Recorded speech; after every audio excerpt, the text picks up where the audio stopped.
ഹരേ ഹരേ കൃഷ്ണ കൃഷ്ണ കൃഷ്ണ ഹരേ ഹരേ ഹരേ രാമ രാമ രാമ ഹരേ ഹരേ ഹരേ കൃഷ്ണ കൃഷ്ണ കൃഷ്ണ ഹരേ ഹരേ ഹരേ രാമ രാമ രാമ ഹരേ ഹരേ ഹരേ കൃഷ്ണ കൃഷ്ണ കൃഷ്ണ ഹരേ ഹരേ ഹരേ രാമ രാമ രാമ ഹരേ ഹരേ ഹരേ കൃഷ്ണ കൃഷ്ണ കൃഷ്ണ ഹരേ ഹരേ ഹരേ രാമ രാമ രാമ ഹരേ ഹരേ ഹരേ കൃഷ്ണ കൃഷ്ണ കൃഷ്ണ ഹരേ ഹരേ ഹരേ രാമ രാമ രാമ ഹരേ ഹരേ ഹരേ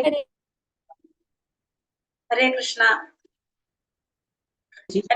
എല്ലാവർക്കും പ്രണാമം. ഹരേ കൃഷ്ണ. ഹരേ കൃഷ്ണ മാതാജി.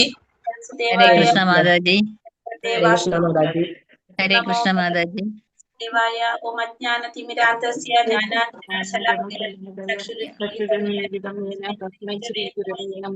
നമോ കൃഷ്ണ പ്രേഷ്ഠായ ഭൂതലേ വേദാന്ത സ്വാമിനിധി നാമിനെ നമസ്തേ സാരസ്വതേ ദേവേ ഗൗരവാണി പ്രചാരിണേ നിർവിശേഷ ശൂന്യവാദി പാശ്ചാത്യ ദേശധാരിണേ ജയ ശ്രീ കൃഷ്ണ ചൈതന്യ പ്രഭു നിത്യാനന്ദ ശ്രീ അദ്വൈത ഗദാധര ശ്രീവാസാദി ഗൗര ഭക്തവൃന്ദ. ഹരേ കൃഷ്ണ കൃഷ്ണ കൃഷ്ണ ഹരേ ഹരേ ഹരേ രാമ രാമ രാമ ഹരേ ഹരേ. ഹരേ കൃഷ്ണ. ശ്രീ രാധാ ഗോവിന്ദ ടെമ്പിൾ ഇസ്കോൺ മാംഗ്ലൂരിന്റെ 18 ദിവസത്തെ ഭഗവത്ഗീത ക്ലാസ്സിലേക്ക് എല്ലാവർക്കും സ്വാഗതം. ഹരേ കൃഷ്ണ. എല്ലാവർക്കും പ്രണാമം. ഇന്ന് നമ്മള് 9ാമത്തെ അധ്യായം രാജവിദ്യ രാജഗുഹ്യ യോഗം 9ാമത്തെ അധ്യായമാണ് നമ്മൾ എടുക്കാൻ പോകുന്നത്. രാജവിദ്യ രാജഗുഹ്യ യോഗം. ഇന്നലെ നമ്മൾ പരമപദ പ്രാപ്തി കണ്ടു. 8ാമത്തെ അധ്യായം. എന്താണ് നമ്മൾ ഇന്നലത്തെ അധ്യായത്തിൽ പറഞ്ഞത്? ബ്രഹ്മം, ആധ്യാത്മം,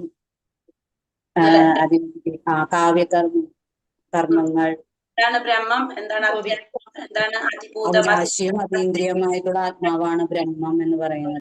ഇന്നലെ പറഞ്ഞു അല്ലെ. പിന്നെ ഭൗതിക ലോകത്തിന്റെ ബ്രഹ്മത്തിന്റെ സ്വഭാവത്തെയാണ് ആധ്യാത്മം എന്തൊക്കെ കണ്ടത്?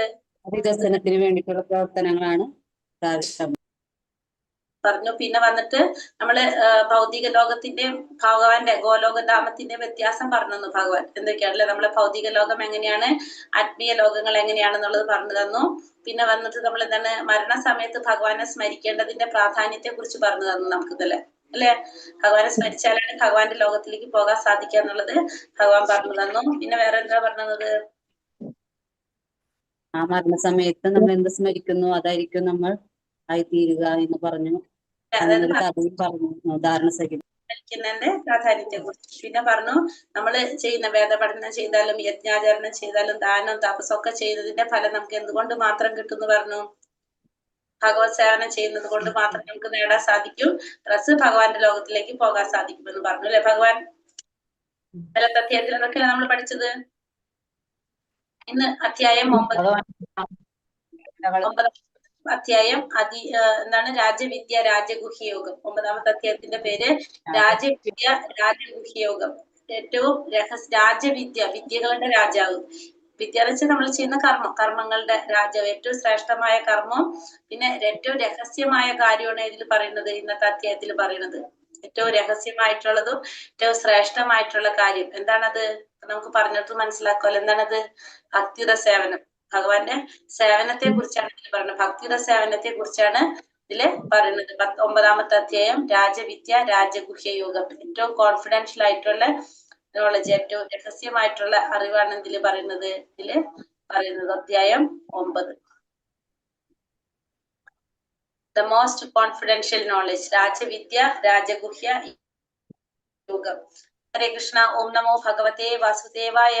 ശ്രീ ഭഗവാൻ ഉവാച ഇദം തു തേ ഗുഹ്യതമം പ്രവിക്ഷ്യാമ്യാനസൂയവേ ജ്ഞാനം വിജ്ഞാന സഹിതം യജ്ഞാത്വം മോക്ഷസേ ശുഭാത്.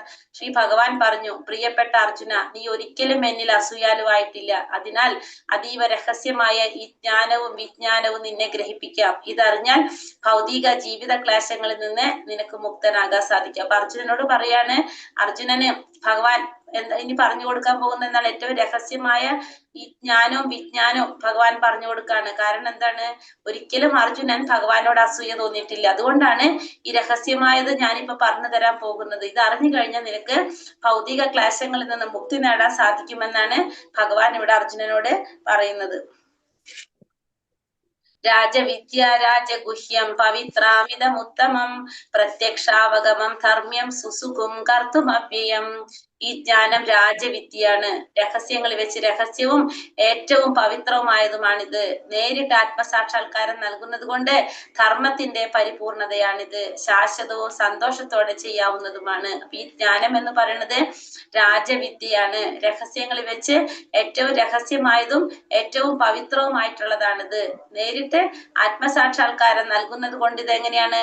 ധർമ്മത്തിന്റെ പരിപൂർണതയാണ് എന്നാണ് പറയുന്നത്. അപ്പൊ ഈ ജ്ഞാനം രാജവിദ്യയാണ്. രഹസ്യങ്ങളിൽ വെച്ച് ഏറ്റവും രഹസ്യമായിട്ടുള്ളതും ഏറ്റവും പവിത്രമായിട്ടുള്ളതുമാണിത്. നേരിട്ട് ആത്മസാക്ഷാത്കാരം നൽകുന്നത് കൊണ്ട് ഇതെന്താണ്? ധർമ്മത്തിന്റെ പരിപൂർണതയാണ്. അപ്പോ ഈ നേരിട്ട് നമുക്ക് സാക്ഷാത്കാരം ഇത് പറയുന്നതാണ് പ്രത്യക്ഷാവഗമം ധർമ്മ്യം. പ്രത്യക്ഷത്തിൽ തന്നെ നമുക്ക് എന്ത് മനസ്സിലാക്കാൻ സാധിക്കും? ഇതിന്റെ ഫലം നമുക്ക് കാണാൻ സാധിക്കും.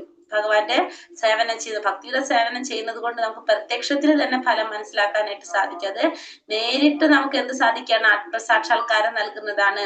ധർമ്മത്തിന്റെ പരിപൂർണതയാണ്. പരമമായ ധർമ്മം എന്ന് പറയുന്നത് എന്താണ്? ഭഗവാന്റെ സേവനം. അതാണ്. അത് സന്തോഷത്തോടെ ശാശ്വതമായിട്ടുള്ളതാണ്, സന്തോഷത്തോടെ ചെയ്യാവുന്നതുമാണ് എന്നാണ് ഇവിടെ പറയുന്നത്. ഈ ഭക്തിയുടെ സേവനത്തില് അപ്പൊ ഇതിനെ കുറിച്ചാണ് പറയുന്നത്. ഭക്തിയുടെ സേവനത്തെ കുറിച്ച് അതില് വിശ്വാസമില്ലാത്തവർക്ക് എന്നെ പ്രാപിക്കാനാവില്ല ഹേ ശത്രുഞ്ജയ. അതുകൊണ്ട് അവർ ഈ ഭൗതിക ലോകത്തിൽ ജനന മരണങ്ങളുടെ വഴിയിലേക്ക് വീണ്ടും എത്തുന്നു. അപ്പൊ ഈ ഭക്തിയുടെ സേവനത്തിൽ വിശ്വാസമില്ലാത്തവർക്ക്, ഇതിൽ വിശ്വാസം ഇല്ലാത്തവർക്ക് എന്ത് സാധിക്കില്ല? ഭഗവാനെ പ്രാപിക്കാനായിട്ട് സാധിക്കില്ല. ഇവിടെ പറയുന്നത് ശത്രുഞ്ജയ. അതുകൊണ്ട് അവർ ഈ ഭൗതിക ലോകത്തില് ജനന മരണങ്ങളുടെ വഴിയിലേക്ക് വീണ്ടും എത്തേണ്ടതായിട്ട് വരും. എങ്ങനെയുള്ളവർക്ക്? ഇതിൽ വിശ്വാസമില്ലാത്തവർക്ക് വീണ്ടും ഈ ജനന മരണങ്ങളുടെ വഴിയിലേക്ക് വീണ്ടും എത്തേണ്ടതായിട്ട് വരുന്നു. ഈ ഭഗവാൻ എന്താ പറയുന്നത്? അവ്യക്തമായ രൂപത്തിൽ ഞാൻ ഈ പ്രപഞ്ചമെമ്പാടും വ്യാപിച്ചു നിൽക്കുന്നു. സർവഭൂതങ്ങളും എന്നിലാണ്, ഞാൻ അവയിലല്ല സ്ഥിതി ചെയ്യുന്നത്. അപ്പൊ ഭഗവാൻ പറയുന്നത് ഈ ഭൗതിക പ്രപഞ്ചത്തില് അവ്യക്തമായ രൂപത്തിലാണ് ഭഗവാൻ ഇവിടെ മുഴുവൻ നിറഞ്ഞു നിൽക്കുന്നത്. സർവഭൂതങ്ങളും ആരിലാണ് സ്ഥിതി ചെയ്യുന്നത്? ഭഗവാനിലാണ് സ്ഥിതി ചെയ്യുന്നത്. പക്ഷെ ഭഗവാൻ അവയിലല്ല സ്ഥിതി ചെയ്യുന്നത് എന്ന് പറയുന്നത്. അപ്പൊ നമുക്ക് മനസ്സിലാകുന്നില്ല, നമുക്ക് കാണാൻ സാധിക്കില്ല ആ ഭഗവാനെ. നമ്മളെ ഇന്ദ്രിയങ്ങൾ എങ്ങനെയാണ്? അപൂർണമായത് കൊണ്ട് അവ്യക്തമായത്, അതായത് അപൂർണമെന്നല്ല പറയേണ്ടത്. നമ്മളെ ഇന്ദ്രിയങ്ങൾക്ക് എന്തില്ല? പരിശുദ്ധി ഇല്ല. പരിശുദ്ധരല്ലാത്തത് കൊണ്ട് തന്നെ നമുക്ക് ഭഗവാനെ കാണാനായിട്ട് സാധിക്കില്ല. അപ്പൊ ഭഗവാൻ ഈ പ്രപഞ്ചത്തില് മുഴുവൻ നിറഞ്ഞു നിൽക്കാണ്. പക്ഷെ നമുക്ക് ഭഗവാനെ കാണാൻ സാധിക്കുന്നില്ല എന്ന് മാത്രം. അവ്യക്തമായ രൂപത്തിൽ ഭഗവാൻ ഈ പ്രപഞ്ചം മുഴുവൻ വ്യാപിച്ചു നിൽക്കുന്നു. എല്ലാം എന്നിലാണ് സ്ഥിതി ചെയ്യുന്നത്. പക്ഷെ ഞാൻ ഒരിക്കലും എന്തിലല്ല? അവയിലല്ല സ്ഥിതി ചെയ്യുന്നത് എന്ന് ഭഗവാൻ പറയുന്നത്. സൃഷ്ടിജാലങ്ങളൊന്നും എന്നിൽ സ്ഥിതി ചെയ്യുന്നില്ല. എന്റെ യോഗ പ്രഭാവം നോക്കൂ. സർവഭൂതങ്ങളുടെയും പരിപാലകനും സർവവ്യാപിയുമാണെങ്കിലും ഞാൻ ഈ പ്രത്യക്ഷ പ്രപഞ്ചത്തിന്റെ ഒരംശമല്ല, മറിച്ച് ഞാനാണ് ഈ പ്രപഞ്ചത്തിന്റെ ഉത്ഭവസ്ഥാനം. ഈ സൃഷ്ടിജാലങ്ങളൊന്നും ഭഗവാനിൽ സ്ഥിതി ചെയ്യുന്നില്ല. ഒന്നും ഭഗവാനിലല്ല സ്ഥിതി ചെയ്യുന്നത്. പക്ഷെ എന്താണ് പറയുന്നത്? എല്ലാറ്റിന്റെ പരിപാലകനും ആണ് ഭഗവാൻ, സർവവ്യാപിയുമാണ് ഭഗവാൻ. പക്ഷെ ഭഗവാൻ ഈ പ്രപഞ്ചത്തിന്റെ ഒരു അംശമല്ല, മറിച്ച് എന്താണ്? ഭഗവാനാണ് ഈ പ്രപഞ്ചത്തിന്റെ ഉത്ഭവസ്ഥാനം. ഭഗവാനാണ്. ഭഗവാൻ ഈ പ്രപഞ്ചത്തിന്റെ അംശമായിട്ടല്ല പറയണത്. ഈ പ്രപഞ്ചം ഉത്ഭവിച്ചത് ആരിൽ നിന്നാണ്? ഭഗവാനിൽ നിന്നാണെന്നാണ് പറയുന്നത്. അതെങ്ങനെയാണെന്ന് ഭഗവാൻ ഒരു ഉപമയിലൂടെ പറയുന്നത് എന്താണ്? ആകാശത്ത് സ്ഥിതി ചെയ്തുകൊണ്ട് തന്നെ ശക്തിയുള്ള കാറ്റ് എല്ലായിടത്തും സഞ്ചരിക്കുന്നത് പോലെ സർവ്വ സൃഷ്ടികളും എല്ലാ കാലത്തും എന്നിലാണ് വിശ്രമിക്കുന്നത്. അതായത് ആകാശത്തിൽ സ്ഥിതി ചെയ്തുകൊണ്ട് കാറ്റ് എല്ലായിടത്തും സഞ്ചരിക്കുന്നു. അതേപോലെ സർവ്വ സൃഷ്ടികളും എക്കാലത്തും ഭഗവാനിലാണ് വിശ്രമിക്കുന്നത്. അതായത് നമുക്ക് എന്ത് പറയാം? നമുക്ക് ആകാശത്തിലുള്ള വായു, ആ കാറ്റ്, ആ പ്രപഞ്ചത്തിലെ മഹത്തായ ഒരു ആവിർഭാവമാണ് കാറ്റ്. ഈ വായുവിന്റെ ചലനം എന്ന് പറയുന്നത് നമുക്ക് മനസ്സിലാക്കാൻ സാധിക്കുന്നത് എങ്ങനെയാണ്? പദാർത്ഥങ്ങളുടെ ചലനത്തിന്റെ സ്വാധീനത്തിലൂടെയാണ് നമുക്ക് മനസ്സിലാക്കാം. പദാർത്ഥങ്ങൾ ചലിക്കുമ്പോൾ നമുക്ക് മനസ്സിലാക്കാം അവിടെ എന്തുണ്ട്? കാറ്റുണ്ടെന്നുള്ളത്. നമുക്ക് അതിനെ കാണാൻ സാധിക്കില്ല. പക്ഷെ വസ്തുക്കളുടെ ചലനത്തിലൂടെ നമുക്കത് മനസ്സിലാക്കാനായിട്ട് സാധിക്കും. പക്ഷെ എങ്കിലും അത് എവിടെ തന്നെ സ്ഥിതി ചെയ്യുന്നത്? ആകാശത്തിൽ തന്നെയാണ് സ്ഥിതി ചെയ്യുന്നത്. അതേപോലെ തന്നെയാണ് പറഞ്ഞത്, ആകാശത്തിൽ സ്ഥിതി ചെയ്യുന്നത് കൊണ്ട് തന്റെ ശക്തി കാറ്റ് എല്ലായിടത്തും സഞ്ചരിക്കുന്നത് പോലെ എല്ലാ സൃഷ്ടികളും ആരിൽ തന്നെയാണ് വിശ്രമിക്കുന്നത്? ഭഗവാനിൽ തന്നെയാണ് എല്ലാ സൃഷ്ടികളും വിശ്രമിക്കുന്നത്. പ്രപഞ്ച പ്രവർത്തനം എന്റെ അധീനതയിലാണ്. എന്റെ ഇച്ഛയ്ക്കനുസരിച്ച് അത് വീണ്ടും വീണ്ടും ആവിർഭവിക്കുകയും ഒടുവിൽ തിരോഭവിക്കുകയും. ഇപ്പൊ ഈ പ്രപഞ്ചത്തിന്റെ പ്രവർത്തനം ഈ പ്രപഞ്ചത്തിന്റെ പ്രവർത്തനം ആരുടെ നിയന്ത്രണത്തിലാണ്? ഭഗവാന്റെ തന്നെ നിയന്ത്രണത്തിലാണ് ഈ പ്രപഞ്ചത്തിന്റെ പ്രവർത്തനം. ഭഗവാന്റെ അധീനതയിലാണ്. ഭഗവാന്റെ ഇച്ഛയ്ക്ക് അനുസരിച്ച് അത് വീണ്ടും വീണ്ടും ആവിർഭവിക്കുന്നു, ഒടുവിൽ തിരോഭവിക്കുന്നു. അത് ഭഗവാൻ ഒരു ശ്വാസം എടുക്കുമ്പോ ഈ പ്രപഞ്ചം എന്താണ്? പ്രപഞ്ചം അത് വരും, ഉള്ളിലേക്ക് ശ്വാസം വലിക്കുമ്പോ പ്രപഞ്ചം ഇല്ലാണ്ടാവും. അപ്പൊ ഇത് നടക്കുന്നത് എങ്ങനെയാണ്? ഭഗവാന്റെ ഇച്ഛയ്ക്ക് അനുസരിച്ചാണ് ഇതൊക്കെ നടക്കുന്നത്. അപ്പോ ഭഗവാന്റെ ശ്വാസത്തിനനുസരിച്ച് അപ്പൊ പ്രപഞ്ചം ഉണ്ടാകുന്നു, ഇല്ലാതാകുന്നു. അപ്പൊ ഈ നമുക്കറിയാം ഈ ഭൗതിക പ്രപഞ്ചത്തിന്റെ പ്രവർത്തനങ്ങൾ നടക്കുന്നത് എങ്ങനെയാണ്? ഭഗവാന്റെ 3 വിഷ്ണുമൂർത്തികളുടെയാണ്. നമ്മളത് കണ്ടതാണെന്നല്ലോ അല്ലെ. അപ്പൊ ഭഗവാന്റെ 3 വിഷ്ണുമൂർത്തികള്, ഗർഭോദകശായ വിഷ്ണു, കാരണോദകശായ വിഷ്ണു, ക്ഷീരോദകശായ വിഷ്ണുമൂർത്തികളുടെയാണ് ഭഗവാൻ എന്ത് ചെയ്യണത്? ഈ ഭൗതിക പ്രപഞ്ചത്തിന്റെ പ്രവർത്തനങ്ങൾ നിയന്ത്രിക്കുന്നത്. ഈ പ്രപഞ്ചത്തിന്റെ ഉത്ഭവം അതുപോലെ തന്നെ തിരോഭാവവും ഇതൊക്കെ ചെയ്യുന്നത് ഭഗവാന്റെ ഇച്ഛയ്ക്ക് അനുസരിച്ചാണ് ഇതൊക്കെ നടക്കുന്നതെന്നും ഭഗവാൻ പറയുന്നു. പക്ഷെ ഇങ്ങനെയൊക്കെ ഉണ്ടെങ്കിലും എങ്ങനെയാണെന്ന് പറയാണ്?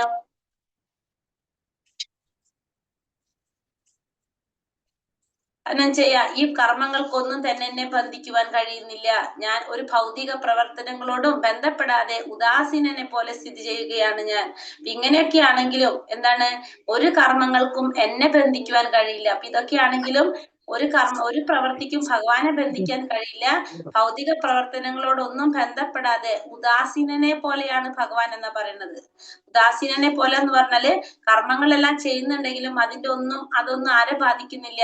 ഭഗവാനെ ബാധിക്കുന്നില്ല. അതായത് നമ്മൾ വിരക്തിയോട് ചെയ്യുന്ന പോലെ പറയാൻ പറയില്ല. നമ്മൾ ഒക്കെ ചെയ്യുന്നു, നമുക്ക് അതിനോടൊന്നും ഒരു അടുപ്പില്ല, അറ്റാച്ച്മെന്റ് ഇല്ല. അങ്ങനെയാണ് എന്ത് പറയുന്നത്? ഭഗവാൻ പറയുന്നത്. അപ്പൊ ഭഗവാൻ കർമ്മങ്ങളെല്ലാം ചെയ്യുന്നു, പക്ഷെ ഒന്നിനും ആരെ ബന്ധിക്കാൻ സാധിക്കില്ല? അവിടെ ഭഗവാനെ ബന്ധിക്കാനായിട്ട് സാധിക്കില്ല. ഭൗതിക പ്രവർത്തനങ്ങളോട് ബന്ധപ്പെടാതെ ഒരു ഉദാസീനനെ പോലെയാണ് ഇവിടെ ആര് സ്ഥിതി ചെയ്യുന്നത്? ഭഗവാൻ സ്ഥിതി ചെയ്യുന്നതെന്ന് ഭഗവാൻ പറയുന്നു. മയാ ദേക്ഷ്യേണ പ്രകൃതി സൂയദേശ ചരാചരം ഹേതുനാനേന കൗന്ദേയ ജഗത് വിപരിവർത്തതേ. അല്ലയോ കുന്തി പുത്ര, എന്റെ ശക്തി വിശേഷങ്ങളിൽ ഒന്നായ ഈ ഭൗതിക പ്രകൃതി എന്റെ നിർദ്ദേശം അനുസരിച്ച് ചരാചരങ്ങളെ എല്ലാം സൃഷ്ടിക്കുന്നു.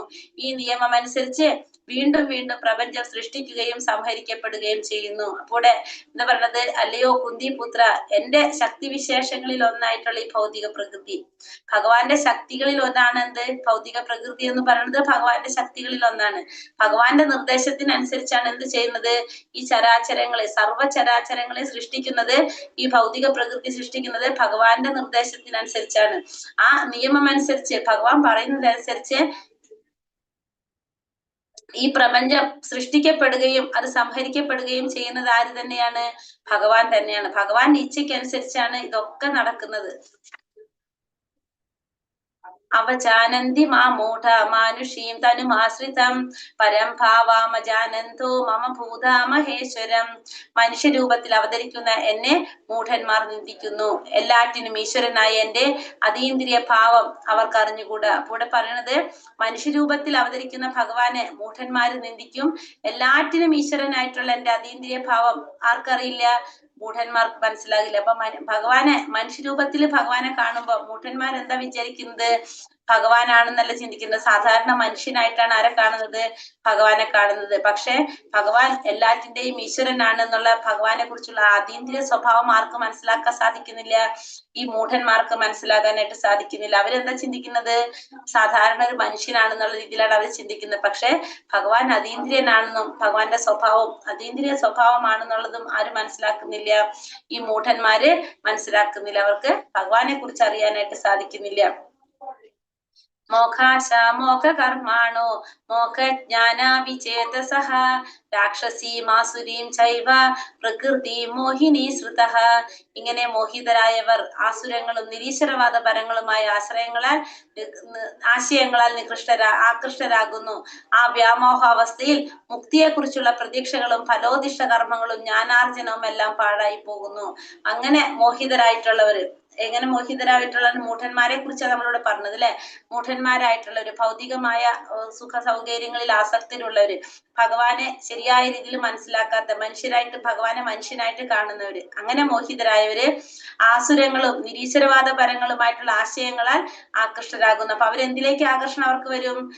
ആസുരികമായിട്ടുള്ള നിരീശ്വരവാദപരമായിട്ടുള്ള കാര്യങ്ങളിലേക്കാണ് അവർക്ക് ആകർഷണം വരുന്നത്. അങ്ങനെ ആ വ്യാമോഹാവസ്ഥയിൽ മുക്തിയെ കുറിച്ചുള്ള പ്രതീക്ഷകളും ഫലോദിഷ്ട കർമ്മങ്ങളെല്ലാം ജ്ഞാനാഞ്ജനവും എല്ലാം പാഴായി പോകും. അപ്പൊ അങ്ങനെ വരുമ്പോ അവരുടെ മുക്തിയെ കുറിച്ചുള്ള പ്രതീക്ഷകള്, ഫലോദിഷ്ട കർമ്മങ്ങള്, ജ്ഞാനാർജനം ഇതൊക്കെ എന്തായിട്ട് മാറും? ഇല്ലാതായിട്ട് മാറും. എന്തുകൊണ്ടാണ് അവർ പോകുന്നത്? അവര് ഭഗവാനെ ഒരു സാധാരണ മനുഷ്യനായിട്ട് കാണാം. അതായത് ഭഗവാനെ കുറിച്ചുള്ള അതീന്ദ്രിയ ഒരു സ്വഭാവം അവർക്ക് മനസ്സിലാക്കാത്തതുകൊണ്ട് അവര് ചെയ്ത മുക്തിക്ക് വേണ്ടിയിട്ട് അവർ ചെയ്തിട്ടുള്ള ഫലോദിഷ്ട കർമ്മങ്ങളോ അല്ലെങ്കിൽ ജ്ഞാനാർജനോ ഇതൊക്കെ അവരുടെ പാഴായിട്ട് പോകും. അത് അവർക്ക് ഉപയോഗിക്കാൻ പറ്റാത്ത രീതിയിൽ അവർക്കതൊന്നും അവർക്ക് പറ്റുന്നില്ല. പക്ഷെ ഇവിടെ അടുത്തിൽ എന്താ പറയുന്നത്? മഹാത്മനസ്തു മാം പാർത്ഥ ദൈവീം പ്രകൃതിം ആശ്രിതഃ ഭജന്ത്യാനന്യ മനസ്സോ ജ്ഞാത്വാ ഭൂതാദിമവ്യയം. അല്ലയോ പാർത്ഥ, വ്യാമോഹം ബാധിക്കാത്ത വിശിഷ്ടാത്മാക്കൾ ദൈവീക പ്രകൃതിയാൽ സുരക്ഷിതരാണ്. സർവഭൂതങ്ങൾക്കും ആദി കാരണവും അവ്യയനുമായ പരമപുരുഷനാണ് ഞാനെന്ന് അറിഞ്ഞുകൊണ്ട് അവർ എപ്പോഴും ഭക്തിപൂർവ്വം എന്റെ സേവനത്തിൽ മുഴുകുന്നു. ഇവിടെ പറയുന്നത് വ്യാമോഹം ബാധിക്കാത്ത വിശിഷ്ടാത്മാക്കളെ കുറിച്ചാണ് പറയുന്നത്. അവര് ദൈവിക പ്രകൃതിയാൽ സുരക്ഷിതരാണ്. അപ്പൊ അവരാരാണ് സംരക്ഷിക്കുന്നത്? ഭഗവാന്റെ ദൈവിക പ്രകൃതി, ഭഗവാന്റെ യോഗമായ ഭഗവാന്റെ ശക്തി, ആന്തരിക ശക്തിയായിട്ടുള്ള രാധാറാണിയാൽ സംരക്ഷിക്കപ്പെടുന്നവരാണ് ആര്? വ്യാമോഹം ബാധിക്കാത്ത വിശിഷ്ടാത്മാക്കള്. സർവഭൂതങ്ങൾക്കും ആദി കാരണവും അവ്യയനുമായ പരമപുരുഷനാണ് ഭഗവാൻ എന്ന് മനസ്സിലാക്കി അവർ എപ്പോഴും ഭക്തിപൂർവ്വം ഭഗവാന്റെ സേവനത്തിൽ ഏർപ്പെടുന്നു. ഇവര് ഈ പറഞ്ഞ വ്യാമോഹം ബാധിക്കാത്ത വിശിഷ്ടാത്മാക്കള് ഭഗവാനെ ശരിയായ രീതിയിൽ മനസ്സിലാക്കുന്നു. സർവഭൂതങ്ങളുടെയും ആദി കാരണനാണ്, അവ്യയനാണ്, ഭഗവാനാണെന്ന് മനസ്സിലാക്കിക്കൊണ്ട് അവർ എപ്പോഴും എന്ത് ചെയ്തുകൊണ്ടിരിക്കും? ഭക്തിപൂർവ്വം ഭഗവാന്റെ സേവനത്തില് മുഴുകിക്കൊണ്ടിരിക്കും. സതതം കീർത്തയന്തോ മാം യതന്തശ്ചാദൃഢാവൃതഃ നമസ്യന്തശ്ച മാം ഭക്ത്യാ നിത്യയുക്താ ഉപാസതേ. എല്ലായ്പ്പോഴും എന്റെ കീർത്തികൾ ആലപിച്ചും നിശ്ചയദാർഢ്യത്തോടെ പ്രയത്നിച്ചും എന്റെ മുന്നിൽ പ്രണമിച്ചുകൊണ്ടും ഈ മഹാത്മാക്കൾ നിരന്തരം എന്നെ ഭക്തിയോട് കൂടി ആരാധിക്കുന്നു. അപ്പൊ എന്താ ചെയ്യുന്നത്? എല്ലായ്പ്പോഴും എന്റെ കീർത്തികൾ ആലപിച്ചുകൊണ്ടും എപ്പോഴും എന്നെ കീർത്തിച്ചുകൊണ്ടും പിന്നെ നിശ്ചയദാർഢ്യത്തോടെ പ്രയത്നിച്ചുകൊണ്ടും വളരെയധികം നിശ്ചയദാർഢ്യത്തോടെ പ്രയത്നിച്ചുകൊണ്ടും എന്റെ മുമ്പിൽ പ്രണാമങ്ങൾ അർപ്പിച്ചുകൊണ്ടും ഭഗവാന്റെ മുന്നിൽ പ്രണാമങ്ങൾ അർപ്പിച്ചുകൊണ്ട് ഈ മഹാത്മാക്കൾ എന്ത് ചെയ്തുകൊണ്ടിരിക്കുകയാണ്? നിരന്തരം ഭക്തിയോടെ ഭഗവാൻ ആരാധിക്കുന്നു. കീർത്തികൾ ആലപിച്ചുകൊണ്ടും നിശ്ചയദാർഢ്യത്തോടെ പ്രയത്നിച്ചുകൊണ്ടും ഭഗവാന്റെ മുന്നിൽ പ്രണാമങ്ങൾ അർപ്പിച്ചുകൊണ്ടും ഈ മഹാത്മാക്കള് നിരന്തരം ഭക്തിയോടുകൂടി ഭഗവാനെ ആരാധിച്ചുകൊണ്ടിരിക്കുന്നവരാണ്. പിതാഹമസ്യ ജഗതോ മാതാ ധാതാ പിതാമഹഃ വേദ്യം പവിത്രമോങ്കാരം ഋക്സാമായജുരേവച. ലോകത്തിന്റെ അമ്മയും അച്ഛനും രക്ഷകനും പിതാമഹനും ഞാൻ തന്നെയാണ്. അറിയേണ്ടതും എന്നെ കുറിച്ച് പവിത്രമാകുന്നതും പ്രണവം, ഋക്ക്, സാമ, യജുർ വേദങ്ങളെല്ലാം ആര് തന്നെയാണ്? ഞാൻ തന്നെയാണ്. ഇവിടെ പറയുന്നത് ലോകത്തിന്റെ അച്ഛനും അമ്മയും രക്ഷകനും പിതാമഹനും ഞാൻ തന്നെയാണ്. ഒരു മിനിറ്റ്.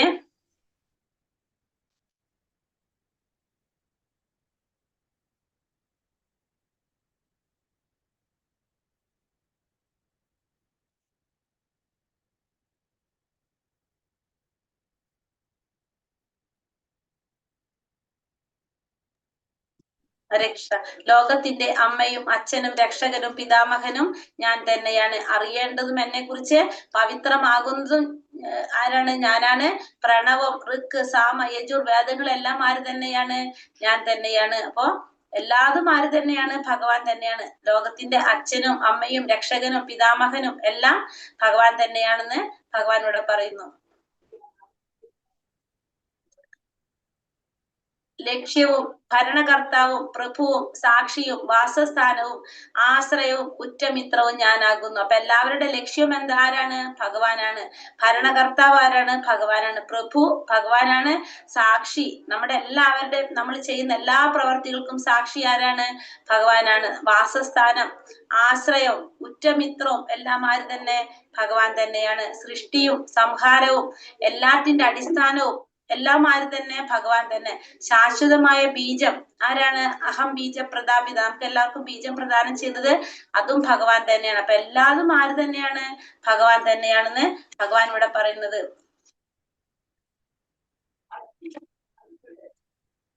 അല്ലയോ അർജുന, ഞാൻ ഊർജം പ്രദാനം ചെയ്യുന്നു. ഊർജം പ്രദാനം, എല്ലാവർക്കും വേണ്ട ഊർജം പ്രദാനം ചെയ്യുന്നത് ആരാണ്? ഭഗവാൻ തന്നെയാണ്. മഴ പെയ്യ്ക്കുന്നതും ഭഗവാനാണ്, അത് നിർത്തുന്നതും ഭഗവാൻ തന്നെയാണ്. അമൃതായിട്ടുള്ളതും, അതായത് മൃത്യുവാകുന്നതും ആത്മാവായും ജഡവസ്തുവായും എല്ലാം ആര് തന്നെയാണ്? എല്ലാം ഭഗവാനിൽ നിന്ന് തന്നെയാണ് വരുന്നത്. അമൃതം അതും ഭഗവാൻ തന്നെയാണ്. പിന്നെ മൃത്യുവായിട്ട് വരുന്നതും ശരീരം, നമ്മുടെ ശരീരവും ആത്മാവും എല്ലാം ആരിൽ തന്നെയാണ്? ഭഗവാനിൽ തന്നെയാണ്. മഴ പെയ്യ്ക്കുന്നതും ഭഗവാനാണ്, അത് ഇല്ലാതാക്കുന്നതും എല്ലാം ആര് തന്നെയാണ്? ഭഗവാൻ തന്നെയാണെന്ന് ഭഗവാൻ പറഞ്ഞു. അപ്പൊ ഭഗവാൻ ഇല്ലാതെ ഈ പ്രപഞ്ചത്തില് ഒന്നും നിലനിൽക്കുക, ഒരു പുൽക്കൊടിക്ക് പോലും ചലിക്കാനായിട്ട് സാധിക്കില്ല ഭഗവാന്റെ അനുവാദം ഇല്ലാതെ എന്നുള്ളത് നമുക്കിവിടെ മനസ്സിലാക്കാനായിട്ട് സാധിക്കുക. പിന്നെ സ്വർഗീയ സുഖങ്ങൾ കാക്ഷിച്ച് വേദപഠനം നടത്തുന്നവരും സോമപാനം ചെയ്യുന്നവരും മറ്റൊരു വിധത്തിൽ ഭജിക്കുന്നത് തന്നെയാകുന്നു. അപ്പൊ ഈ സ്വർഗീയമായിട്ടുള്ള സ്വർഗസുഖങ്ങൾ അനുഭവിക്കാൻ വേണ്ടിയിട്ട് വേദപഠനം ചെയ്യുന്നത്, സോമപാനം ചെയ്യുക, അതായത് ഒരു പാനീയം, അത് പാനം ചെയ്യുന്നവരും മറ്റൊരു വിധത്തിൽ ഭജിക്കുന്നത് ആരെ തന്നെയാണ്? ഭഗവാനെ തന്നെയാണ് ഭജിക്കുന്നത്. പാപഫലങ്ങളിൽ നിന്ന് മുക്തരായി പുണ്യലോകമായ ഇന്ദ്രന്റെ സ്വർഗത്തിൽ ജനിച്ച് അവർ ദിവ്യസുഖങ്ങൾ അനുഭവിക്കുന്നു. അവരെന്ത് ചെയ്യും? ഈ പാപത്തിന്റെ ഫലങ്ങളിൽ നിന്ന് മുക്തരായിക്കൊണ്ട് പുണ്യലോകമായിട്ടുള്ള ഇന്ദ്രന്റെ ലോകത്തിൽ ജനിച്ച് അവർക്ക് ദിവ്യസുഖങ്ങൾ അനുഭവിക്കാനായിട്ട് സാധിക്കും. അപ്പൊ ഇതെല്ലാതും ആരുടെ നിയന്ത്രണത്തിലാണ് നടക്കുന്നത്? എല്ലാം ഭഗവാന്റെ നിയന്ത്രണത്തിൽ തന്നെയാണ് നടക്കുന്നത്. അപ്പൊ ഇവര് ഈ സ്വർഗസുഖങ്ങൾക്ക് വേണ്ടിയിട്ട് ഇവര് ഭജിക്കുന്നത്, സ്വർഗീയ സുഖങ്ങൾ കിട്ടാൻ ആരെ ആരാധിക്കുന്നത്? ദേവന്മാരെ. അവരും ആരാധിക്കുന്നത് ശരിക്കും ആരെ തന്നെയാണ്? ഭഗവാനെ തന്നെയാണ് അവരും ആരാധിക്കുന്നത്. പാപഫലങ്ങളിൽ നിന്ന് മുക്തരായി പുണ്യലോകമായി ഇന്ദ്രന്റെ ലോകത്തിൽ ജനിച്ച് സ്വർഗത്തിൽ ജനിച്ചിട്ട് അവരെന്താണ്? ആ സുഖങ്ങൾ അവര് അനുഭവിക്കും. അങ്ങനെ സ്വർഗീയമായ സുഖങ്ങൾ ഒട്ടേറെ അനുഭവിച്ച് അവര് ചെയ്ത ആ പുണ്യകർമ്മത്തിന്റെ ഫലം കഴിഞ്ഞു കഴിഞ്ഞാൽ അവിടെ നിന്ന് പോരേണ്ടി വരും. ഒരു പുണ്യലോകത്ത് പോയിട്ട് എത്രത്തോളം പുണ്യസുഖങ്ങൾ ഉണ്ടോ അവിടെ അത്ര അനുഭവിക്കാൻ സാധിക്കുള്ളൂ. അത് കഴിഞ്ഞു കഴിഞ്ഞാൽ അവിടെ നിന്ന് പോരേണ്ടി വരും. അവിടെ നിന്ന് തിരിച്ചെവിടേക്ക് പോകും? നഷ്ടപ്പെടുമ്പോൾ അവർ നശ്വരമായ ഭൂമിയിലേക്ക് തിരിച്ചു വരേണ്ടതായിട്ട് വരും. വേദത്രയ പ്രമാണങ്ങളിൽ ഉറപ്പിച്ചു നിൽക്കുന്ന സുഖാനുഭോഗാന്വേഷികൾക്ക് ജന്മമൃത്യു പരമ്പരയല്ലാതെ മറ്റൊന്നും കിട്ടാനില്ല. അപ്പോ ഈ എന്താണ് പറയാ, വേദത്രയ പ്രമാണങ്ങളിൽ ഉറപ്പിച്ചു നിൽക്കുന്ന ഈ സുഖം ആഗ്രഹിക്കുന്നവർക്ക് ജന്മമൃത്യു പരമ്പരയല്ലാതെ വേറെ ഒന്നും അവർക്ക് കിട്ടാനില്ല. ക്ഷീണേ പുണ്യേ മർത്യലോകം വിശന്തി എന്നാ പറയണതില്. തേത്തേ ഭുക്ത സ്വർഗലോകം വിശാലം ക്ഷീണേ പുണ്യേ മർത്യലോകം വിശന്തി. അപ്പൊ അവരെന്താണ് ഈ സ്വർഗലോകങ്ങളിൽ പോയിട്ട് ആ പുണ്യഫലങ്ങൾ അനുഭവിക്കുക. ആ ഫലം മുഴുവൻ നഷ്ടപ്പെട്ട് കഴിയുമ്പോൾ അവർ വീണ്ടും എവിടേക്ക് വരേണ്ടി വരും? ഈ ഭൂലോകത്തിലേക്ക് വരേണ്ടി വരും. ഭൂമി വന്നിട്ട് വീണ്ടും കർമ്മം ജീവിക്കേണ്ടതായിട്ട്. അപ്പൊ അതാണ് പറഞ്ഞത് ക്ഷീണേ പുണ്യ മർത്യലോകം വിശന്തി. അപ്പൊ അവർക്ക് ഈ ജന്മമൃത്യു പരമ്പരയല്ലാതെ വേറെ ഒന്നും അവർക്ക് കിട്ടാനില്ല എന്ന് ഭഗവാൻ ഇവിടെ പറയുന്നു. ഇവിടെ അടുത്തതിൽ എന്താ ഭഗവാൻ ഇവിടെ പറയുന്നത്? അനന്യശ്ചിന്തയന്തോ മാം യേ ജനാ പരിഭാസതേ തേഷാം നിത്യാഭിയുക്താനാം യോഗക്ഷേമം വഹാമ്യഹം.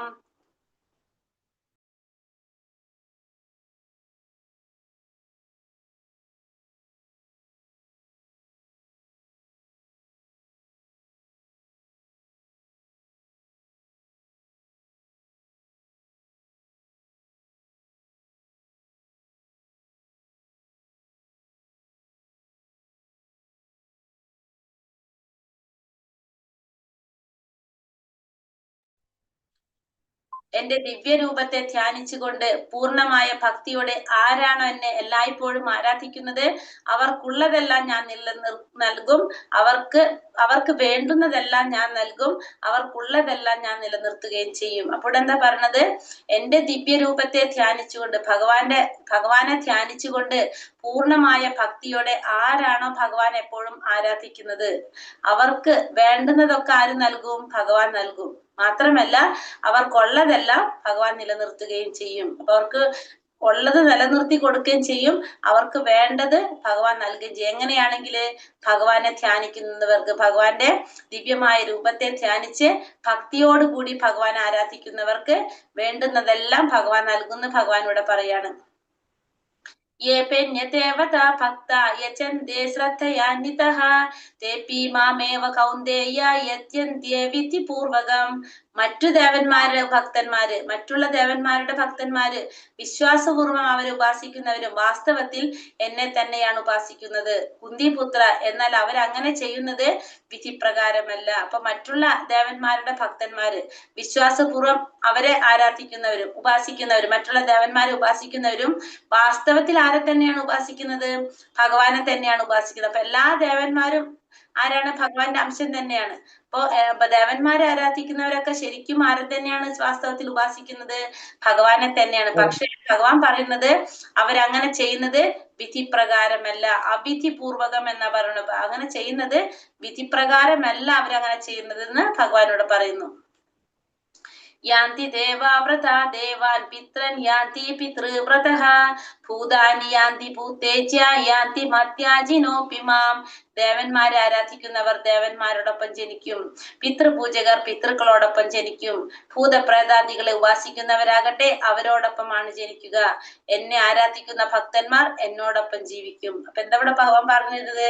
ദേവന്മാരെ ആരാധിക്കുന്നവര് എവിടെയാണ് ജനിക്കുക? ദേവന്മാരുടെ ലോകത്ത് പോയിട്ട് ജന്മം എടുക്കും. പിതൃപൂജകർ ചെയ്യുന്നവര് പിതൃക്കളോടൊപ്പം പോയിട്ട് അവരുടെ ലോകത്ത് പോയിട്ട് ജന്മം എടുക്കും. ഭൂതപ്രേതാദികൾ ഉപാസിക്കുന്നവര് അവരോടൊപ്പം ജനിക്കും.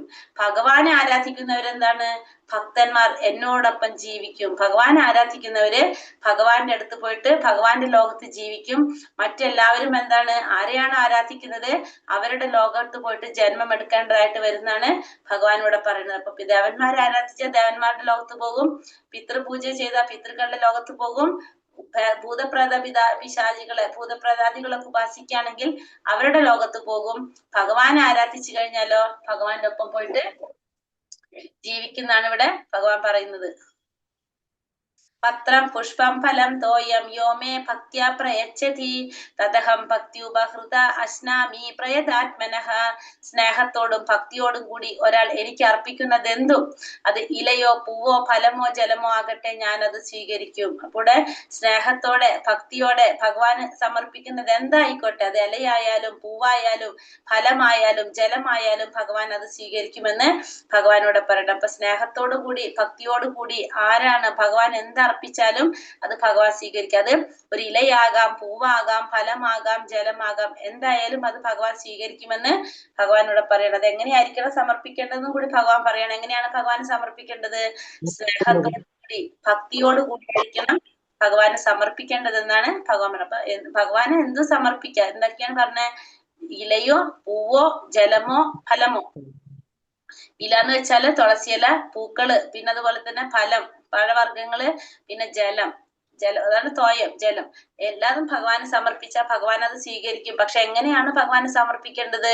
സ്നേഹത്തോടും ആയിരിക്കണം ഭഗവാന് സമർപ്പിക്കേണ്ടതെന്നാണ് ഭഗവാൻ ഇവിടെ പറയുന്നത്. യത് കരോഷി യദശ്നാസി യജ്ജുഹോഷി ദദാസി യത് യത് പാസ്യസി കൗന്ദേയ യത് തത്കുരുഷാമതർപ്പണം. നീ എന്ത് ചെയ്യുന്നുവോ, എന്ത് നിവേദിക്കുന്നുവോ, ഭക്ഷിക്കുന്നുവോ, എന്ത് ദാനം ചെയ്യുന്നുവോ, എന്ത് തപശ്ചര്യകൾ അനുഷ്ഠിക്കുന്നുവോ കുന്തിപുത്ര, അതെല്ലാം എനിക്കായി അർപ്പിച്ചുകൊണ്ട് ചെയ്യുക. ഇവിടെ അർജുനനോട് പറയുന്നതാണ്. എന്തിനാണ് ഇപ്പൊ നമ്മൾ പറഞ്ഞത്? എല്ലാതും ഭഗവാന് സമർപ്പിക്കണം എന്ന് പറഞ്ഞു. അപ്പൊ എന്തിനാ അതൊക്കെ ചെയ്യേണ്ടത്? എന്ത് ചെയ്യുമ്പോഴും, എന്ത് നിവേദിക്കുമ്പോഴും, ഭക്ഷിക്കുമ്പോഴും, ദാനം ചെയ്യുമ്പോഴും, തപശ്ചര്യകൾ അനുഷ്ഠിക്കുമ്പോഴും എന്ത് വേണം? എനിക്കായി അർപ്പിച്ചുകൊണ്ട് ചെയ്യണം. എന്തിനാണ് അങ്ങനെ ചെയ്യിക്കുന്നത്? എപ്പോഴും ഭഗവാനെ ഓർക്കാൻ വേണ്ടിയിട്ട്. നമ്മൾ എപ്പോഴും ഭഗവാനെ ഓർക്കാൻ വേണ്ടിയിട്ടാണ് ഭഗവാൻ എന്ത് പറയണത്? നമ്മൾ എന്തൊക്കെ ചെയ്താലും ഭഗവാനെ സമർപ്പിച്ചുകൊണ്ട് ചെയ്യാൻ, എനിക്കായി സമർപ്പിച്ചുകൊണ്ട് ചെയ്യുക. അപ്പോ അങ്ങനെ എന്ത് ചെയ്യുമ്പോഴും, എന്ത് നിവേദിക്കുമ്പോഴും, എന്ത് ഭക്ഷിക്കുമ്പോഴും, എന്ത് ദാനം ചെയ്യുമ്പോഴും, തപശ്ചര്യകൾ അനുഷ്ഠിക്കുമ്പോഴും എന്ത് വേണം? എല്ലാം എനിക്ക് അർപ്പിച്ചുകൊണ്ട് ചെയ്യാനാണ് ഭഗവാൻ ഇവിടെ അർജുനനോട് പറയുന്നത്. സമ്മോഹം സർവഭൂതേഷു നമേ ദ്വേഷ്യാസ്തി ന പ്രിയഃ യേ ഭജന്തി തു മാം ഭക്ത്യാ മയി തേ തേഷു ചാപ്യഹം. എനിക്ക് ആരോടും അസൂയയില്ല, പക്ഷാപാതവുമില്ല, എല്ലാറ്റിനോടും സമഭാവനയാണ് എനിക്കുള്ളത്. പക്ഷേ ഭക്തി പുരസരം ആരാണോ എന്നെ സേവിക്കുന്നത് അയാൾ എന്റെ സുഹൃത്തും ഞാൻ അയാളുടെ സുഹൃത്തുമാണ്, അവൻ എന്നിൽ അധിവസിക്കുന്നു. അപ്പോ ഭഗവാൻ പറയുന്നത് എനിക്ക് ആരോടും എന്തില്ല? അസൂയയില്ല, എനിക്ക് ആരോടും അസൂയയില്ല, എനിക്ക് ആരോടും പക്ഷാപാതവും ഇല്ല, എനിക്ക് എല്ലാവരോടും എങ്ങനെയാണ്? സമഭാവനയാണ് ഉള്ളത്. പക്ഷേ ആരാണോ എന്നെ ഭക്തി പുരസരം എന്നെ സേവിക്കുന്നത് ഞാൻ അയാളുടെ സുഹൃത്തായിരിക്കും, അയാൾ എന്റെ സുഹൃത്തായിരിക്കും. ഞാൻ അവനിലാണ് ഞാൻ വസിക്കുന്നത്. ഭഗവാൻ എപ്പോഴും ആരിലിരിക്കുന്നത്? ഭക്തരുടെ ഹൃദയത്തിലാണ് ഭഗവാൻ ഇരിക്കുന്നത്.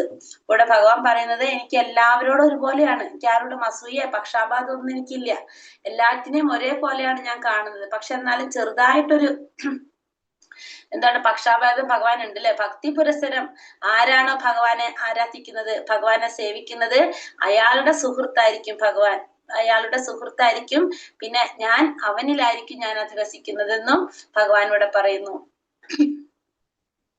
എന്നിട്ട് എന്താ പറയണത്? അപ്പിച്ചേത് സുരുദുരാചാര ഭജതേ മാമന്യഭാഗ് സാധുരേവസ്യ മന്തവ്യ സമ്യക വ്യവസിതോ ഹി സഹ. അതായത് എന്നിട്ട് ഭഗവാൻ എന്താ പറയണത്? അങ്ങനെ ഒരാള് അത്യന്തം ഹീനമായൊരു പ്രവൃത്തി ചെയ്തു എന്ന് വിചാരിക്കൂ, ദുഷ്കർമ്മം ചെയ്താൽ പോലും ഭക്തിപൂർവ്വം ഭഗവത് സേവനത്തിൽ ഏർപ്പെടുന്ന പക്ഷം ആ വ്യക്തിയെ സാധുവായിട്ട് കരുതണം. കാരണം തന്റെ ദൃഢവിശ്വാസത്തിൽ അദ്ദേഹം ശരിയായി വർത്തിക്കുന്നു. അപ്പൊ ഒരു വ്യക്തി അത്യന്തം ഹീനമായിട്ടുള്ള ഒരു പ്രവൃത്തി ചെയ്താൽ പോലും, ദുഷ്കർമ്മം ചെയ്താൽ പോലും ആ വ്യക്തി ഭക്തിയുടെ സേവനത്തിൽ ഏർപ്പെടുന്ന പക്ഷം ആ വ്യക്തിയെ നമ്മൾ എങ്ങനെ കരുതണം? സാധുവായിട്ട് വേണം നമ്മൾ കരുതാനായിട്ട്. കാരണം തന്റെ ദൃഢവിശ്വാസത്തിൽ അദ്ദേഹം ശരിയായി വർത്തിക്കുന്നവനാണ്. അതായത് ഒരു ഭക്തൻ ഒരിക്കലും എന്ത് ചെയ്യില്ല? ഒരിക്കലും ഹീനപ്രവർത്തികൾ ചെയ്യില്ല. കാരണം അവരെ ഉള്ളിലിരിക്കുന്ന ഭഗവാൻ അവർക്ക് എന്ത് കൊടുത്തിരിക്കും? വേണ്ട നിർദ്ദേശങ്ങൾ നൽകിക്കൊണ്ടേയിരിക്കും.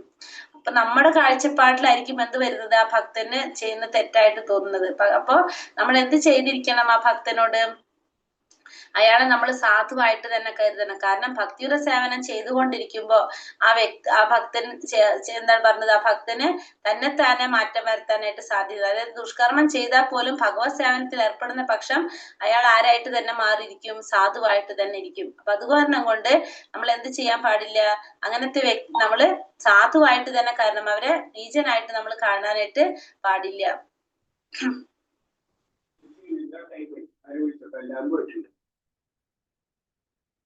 ക്ഷിപ്രം ഭവതി ധർമാത്മാ ശാശ്വശാന്തിം നിഗച്ഛതി കൗന്ദേയ പ്രതിജാനീഹി നമേ ഭക്ത പ്രണശ്യതി. അവൻ വേഗത്തിൽ ധാർമ്മികനായി തീർന്ന് ശാശ്വതമായ ശാന്തി നേടുന്നു. എന്റെ ഭക്തന് ഒരിക്കലും നാശം സംഭവിക്കുന്നില്ല എന്ന് കുന്തിപുത്ര ഉറപ്പിച്ച് പ്രഖ്യാപിക്കൂ. അപ്പൊ ഭഗവാൻ എന്താ ഇവിടെ പറഞ്ഞത്? അവൻ വേഗത്തിൽ തന്നെ ധാർമ്മികനായി തീർന്ന് ശാശ്വതമായ ശാന്തി നേടാനായിട്ട് സാധിക്കും. എന്നിട്ട് പറയാണ് എന്റെ ഭക്തൻ ഒരിക്കലും നാശം സംഭവിക്കുന്നില്ല എന്ന് കുന്തിപുത്ര ഉറപ്പിച്ച് പ്രഖ്യാപിക്കുക. അർജുനനോട് പറയാണ്. എന്താ പറയണത്? അർജുനനോട് പ്രഖ്യാപിക്കാനാ പറയണത്. എന്റെ ഭക്തന്മാർക്ക് ഒരിക്കലും നാശം സംഭവിക്കുന്നില്ല എന്നുള്ളത് ഉറപ്പിച്ച് പ്രഖ്യാപിക്കൂ കുന്തിപുത്ര എന്നാണ് ഇവിടെ ആര് പറയണത്? ഭഗവാൻ അർജുനനോട് പറയുന്നത്. ഭഗവാന്റെ ഭക്തന്മാർക്ക് ഒരിക്കലും നാശം സംഭവിക്കുന്നില്ല. കാരണം എന്തുകൊണ്ടാണ്? ഭക്തിയുടെ സേവനം ചെയ്തുകൊണ്ടിരിക്കുന്ന ഭക്തന്മാരാണ്. ഏത് വഴിയിലേക്ക് തിരിഞ്ഞു പോയാലും അവരെവിടെ തന്നെ എത്തും? ഭഗവാന്റെ അടുത്തേക്ക് തന്നെ എത്തും. അവർക്ക് ഒരിക്കലും നാശം സംഭവിക്കുന്നില്ല എന്നുള്ളത് ഭഗവാനോട് ഉറപ്പ് പറയാണ് ഇവിടെ. അത് ആരോടാ പറയണത്? അർജുനനോടാണ് പ്രഖ്യാപിക്കാനായിട്ട് ഭഗവാൻ പറയുന്നത്. മാം ഹി പാർത്ഥവ്യപാശ്രിത്യ യേപി ശോകാപയോനയ ശ്രീയോ. ഒരു മിനിറ്റ്.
കൃഷ്ണ ഒരു സെക്കൻഡ് കേട്ടോ.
ഓം നമോ ഭഗവതേ വാസുദേവായ. ഓം നമോ ഭഗവതേ വാസുദേവായ. ഒരു മിനിറ്റ് നാമം ജപിച്ചോളൂ. ഒരു സെക്കൻഡ് കേട്ടോ, ഒരു ചെറിയൊരു കാര്യം.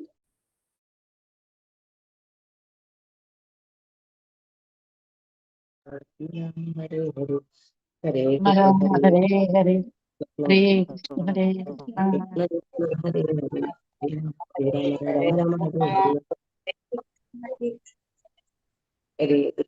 കൃഷ്ണ ഓം നമോ ഭഗവതേ കൃഷ്ണ കൃഷ്ണ കൃഷ്ണ വാസുദേവായ. ഹരേ ഹരേ ഹരേ രാമ രാമ രാമ ഹരേ ഹരേ ഹരേ കൃഷ്ണ കൃഷ്ണ കൃഷ്ണ ഹരേ ഹരേ ഹരേ രാമ രാമ രാമ ഹരേ ഹരേ ഹരേ കൃഷ്ണ കൃഷ്ണ കൃഷ്ണ ഹരേ ഹരേ ഹരേ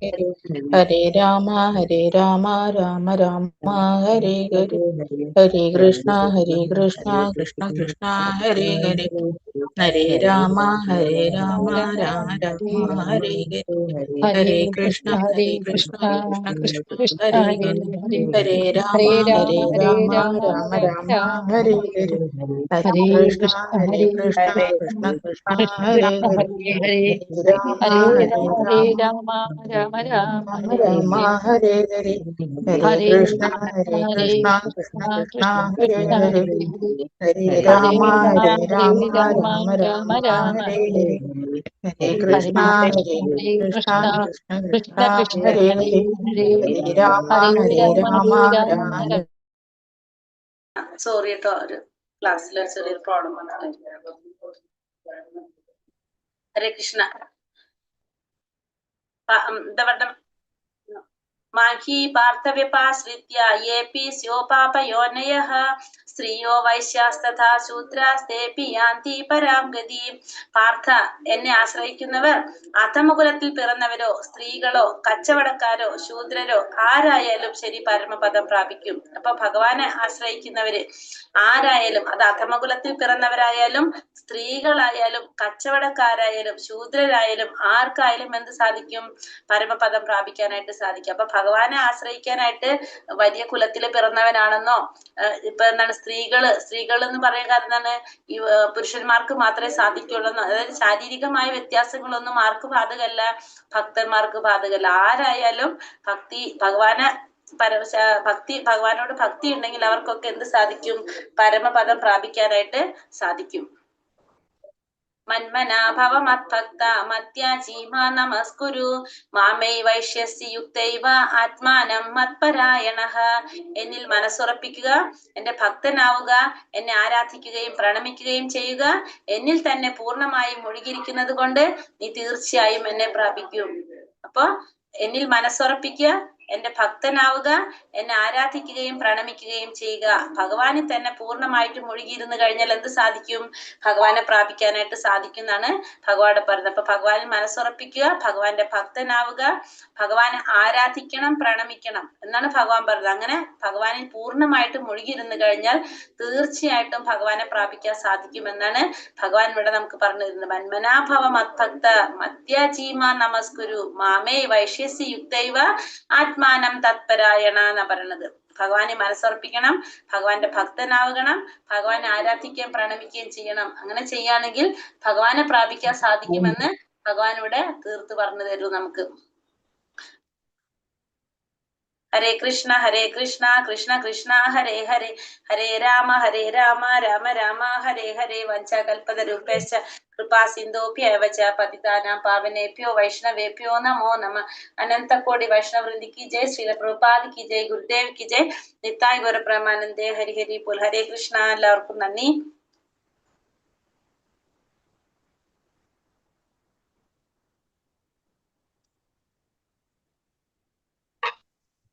ഹരേ കൃഷ്ണ. ക്വസ്റ്റ്യൻ ആൻസർ നോക്കാം നമുക്ക്.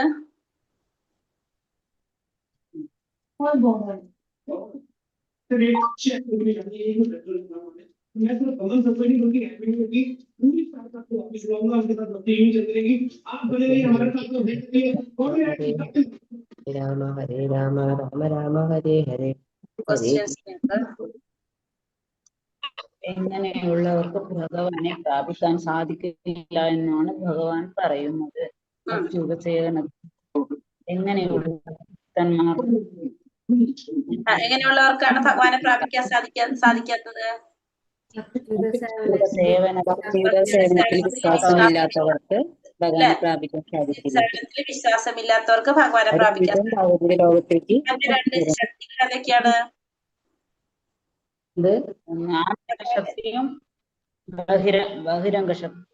അന്തരംഗ ശക്തി, ബഹിരംഗ ശക്തി. അന്തരംഗ ശക്തി എന്ന് പറഞ്ഞാല് രാധാറാണി, ബഹിരംഗ ശക്തി എന്ന് വെച്ചാൽ ആരാണ്? ദുർഗാദേവി.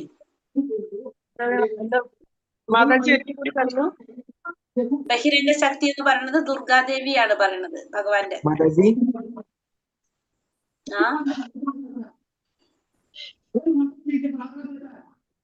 ബഹിരംഗ ശക്തി ആരാണ്? ദുർഗാദേവി. ബഹിരംഗ ശക്തി ദുർഗാദേവിയും അന്തരംഗ ശക്തി രാധാറാണിയും. 13ാമത്തെ ശ്ലോകത്തിൽ ഭഗവാൻ എന്താ പറയുന്നത്?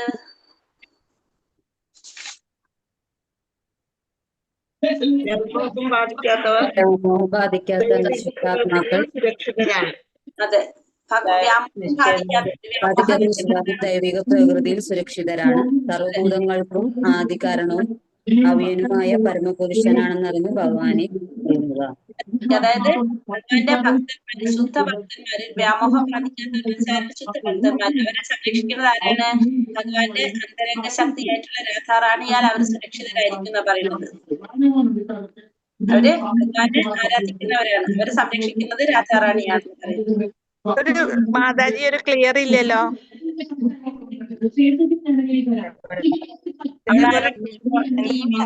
ബാക്ക്ഗ്രൗണ്ടിൽ ഓണാക്കി വെച്ചിട്ട് ആണത്. അതൊരു ടി വി എന്തോ ഓണാക്കി വെച്ചിട്ടുണ്ട്, അതുകൊണ്ട് കേൾക്കുന്നില്ല. അതുകൊണ്ടാണത്. അപ്പൊ ഇവിടെ എന്താ പറഞ്ഞത്? ഭഗവാന്റെ ഭക്തന്മാരെ സംരക്ഷിക്കുന്നത് ആരാണ്? ഭഗവാന്റെ അന്തരംഗ ശക്തിയാണെന്നാണ് അതിൽ 13ാമത്തിൽ പറയുന്നത്. അവരാൽ സുരക്ഷിതരാണെന്നാ പറയുന്നത്. അപ്പൊ ഭഗവാനെ അവര് നിരന്തരം ആരാധിച്ചുകൊണ്ടിരിക്കുന്ന ഭക്തന്മാര് അന്തരംഗ ശക്തിയാൽ സുരക്ഷിതരാണ് എന്നാണ് പറയുന്നത്. വ്യാമോഹം ബാധിക്കാത്ത എന്ന് പറയുന്നത് അവരെയാണ്. ഭഗവാനെ എങ്ങനെ ആരാധിക്കണം എന്നാ ഭഗവാൻ പറഞ്ഞത്? അടുത്ത ശ്ലോകത്തിൽ പറയുന്നത് സതതം കീർത്തയന്തോമ. 14ാമത്തെ ശ്ലോകത്തിൽ പറയുന്നത് എന്താണ് പറയുന്നത്? എപ്പോഴും എന്റെ കീർത്തികൾ ആലപിച്ചു.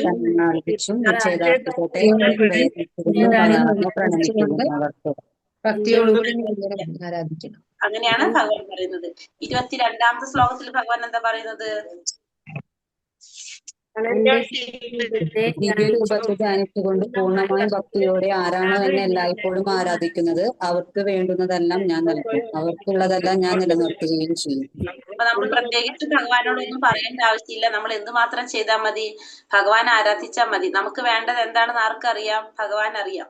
അപ്പൊ നമുക്ക് വേണ്ട കാര്യങ്ങള് ഭഗവാൻ ചെയ്തു തരും. നമുക്കുള്ളത് ഭഗവാൻ നിലനിർത്തി തരും. അപ്പൊ നമ്മളിൽ നിന്ന് എന്തെങ്കിലും പോകുന്നുണ്ടെങ്കിൽ അത് നമുക്ക് വേണ്ടാത്തതാണ്. നമുക്ക് ചോദിച്ചിട്ട് എന്തെങ്കിലും കിട്ടുന്നില്ലെങ്കിൽ അതും നമുക്ക് ആവശ്യമില്ലാത്തതാണെന്ന് ആർക്കറിയാം? ഭഗവാൻ അറിയാം. നമുക്കാണ് അത് അറിയാത്തത് അല്ലെ? 25-ാമത്തെ ശ്ലോകത്തിൽ എന്താ പറയുന്നത് ഭഗവാൻ? ദേവന്മാരെ ആരാധിക്കുന്നവർ ദേവന്മാരുടെ ലോകത്തേക്കും പൂജകൾ ചെയ്യുന്നവർ ഭൂതപ്രേതാദികൾ ഉപാസിക്കുന്നവർ അവരോടൊപ്പം ജനിക്കും. ഭഗവാനെ ആരാധിച്ച ഭഗവാനോടൊപ്പം. അവിടെ എന്താ വ്യത്യാസം? ദേവന്മാരെ ആരാധിച്ച ദേവന്മാരുടെ ലോകത്ത് പോയിട്ട് ജനിക്കും. ഭൂതപ്രേതാദികളെ ആരാധിച്ച അവരുടെ അവിടെ പോയിട്ട് ജനിക്കും. ഭഗവാൻ ആരാധിച്ച ഭഗവാന്റെ ലോകത്ത് പോയിട്ട് ജീവിക്കും.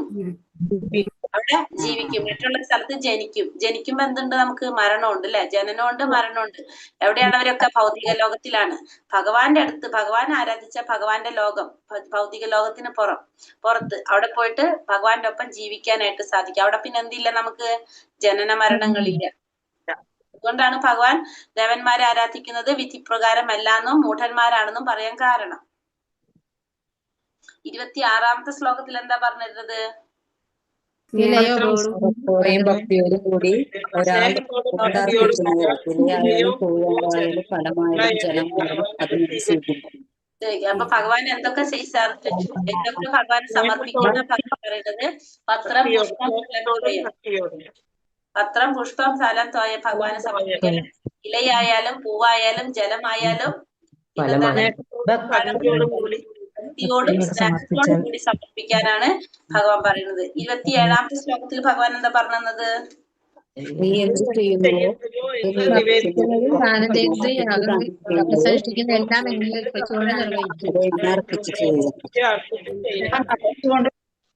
അതായത് നമ്മൾ എന്ത് ചെയ്യുമ്പോഴും ഭഗവാനെ സമർപ്പിച്ചുകൊണ്ട് ചെയ്യണം. കാരണം എന്തിനാണ്? നമ്മള് എപ്പോഴും ഭഗവാൻ ഓർക്കുക. നമ്മളെ ജീവിതത്തിൽ നമ്മൾ ഒരു കാര്യം പോലും ഭഗവാൻ ഓർക്കാതെ ചെയ്യുന്ന ഒരു സമയം ഉണ്ടാവരുത്. അപ്പൊ എപ്പോഴും ഭഗവാൻ ഓർക്കാൻ വേണ്ടിയിട്ട്, നമ്മൾ ഒരിക്കലും മറന്നു പോവാതിരിക്കാൻ വേണ്ടിയിട്ടാണ് എന്ത് പറയണത്? എന്ത് ചെയ്യുന്നുവോ, എന്ത് നിവേദിക്കുന്നുവോ, എന്ത് ധ്യാനിക്കുന്നുവോ നമ്മൾ എന്ത് വേണം? ഭഗവാനെ സമർപ്പിച്ചുകൊണ്ട് വേണം നമ്മൾ ചെയ്യാനായിട്ടെന്നാണ് 27-ാമത്തെ ശ്ലോകത്തിൽ പറയുന്നത്.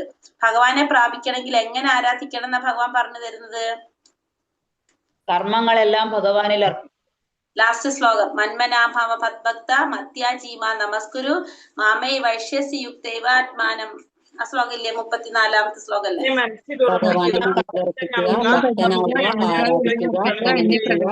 പൂർണ്ണമായും ഒഴുകിയിരുന്ന ഭഗവാനെ പ്രാപിക്കും. എപ്പോഴും ഭഗവാനെ മനസ്സുറപ്പിക്കണം, ഭഗവാന്റെ ഭക്തനാവണം, ഭഗവാൻ ആരാധിക്കുകയും പ്രണമിക്കുകയും ചെയ്യണം. അങ്ങനെ നമ്മൾ പൂർണ്ണമായിട്ട് ഭഗവാനിൽ മുഴുകിയിരുന്നു കഴിഞ്ഞാൽ നമുക്ക് സാധിക്കും? ഭഗവാനെ പ്രാപിക്കാനായിട്ട് സാധിക്കും. ഈ രാജവിദ്യ രാജഗുഹ്യം എന്ന് പറഞ്ഞാൽ അപ്പൊ എന്താണ് ഇവിടെ അർത്ഥമാക്കി തന്നത് നമുക്ക്? സേവനം ചെയ്യുന്നതിനെ കുറിച്ചാണ് ഇവിടെ പറയുന്നത്. ഭക്തിയുടെ സേവനം ചെയ്യുക. രാജവിദ്യ, വിദ്യ എന്ന് വെച്ചാൽ നമ്മൾ ചെയ്യുന്ന പ്രവർത്തി അല്ലെ? വിദ്യകള്, നമ്മൾ ചെയ്യുന്ന വിദ്യകള്. ആ രാജവിധി, വിദ്യകളുടെ രാജാവ് എന്ന് പറഞ്ഞാല് എന്താണ്? അപ്പൊ അത് ചെയ്യുന്ന കാര്യങ്ങൾ, ഭഗവാന്റെ സേവനം, ഗുഹ്യം, രഹസ്യമായിട്ടുള്ളത്. ഏറ്റവും രഹസ്യമായിട്ട് നമ്മൾ ചെയ്യേണ്ട ഏറ്റവും പ്രധാനപ്പെട്ട കാര്യം എന്താണ്? ഭഗവാന്റെ സേവനം. ഭക്തിയുടെ സേവനാണ് ഏറ്റവും ശ്രേഷ്ഠമായ കാര്യം. അതാണ് ഭഗവാൻ ഇവിടെ നമുക്ക് പറഞ്ഞിരുന്നത്. രാജവിദ്യ രാജഗുഹ്യ യോഗം എന്ന് പറഞ്ഞാല് ഭക്തിയുടെ സേവനത്തെ കുറിച്ചാണ് പറഞ്ഞത്. 3-ാമത്തെ ശ്ലോകത്തിൽ പറഞ്ഞില്ലേ, ആ ഭക്തിയുടെ സേവനത്തിൽ വിശ്വാസമില്ലാത്തവർക്ക് എന്ത് സാധിക്കില്ല? ഭഗവാന്റെ അടുത്തേക്ക് എത്താനായിട്ട് സാധിക്കില്ല. ഭക്തിയുടെ സേവനത്തെ കുറിച്ചാണ് ഈ അധ്യായത്തില് നമുക്ക് പറഞ്ഞു തരുന്നത്. ഹരേ കൃഷ്ണ. ഈ പറഞ്ഞതിൽ എന്തെങ്കിലും സംശയങ്ങളുണ്ടോ?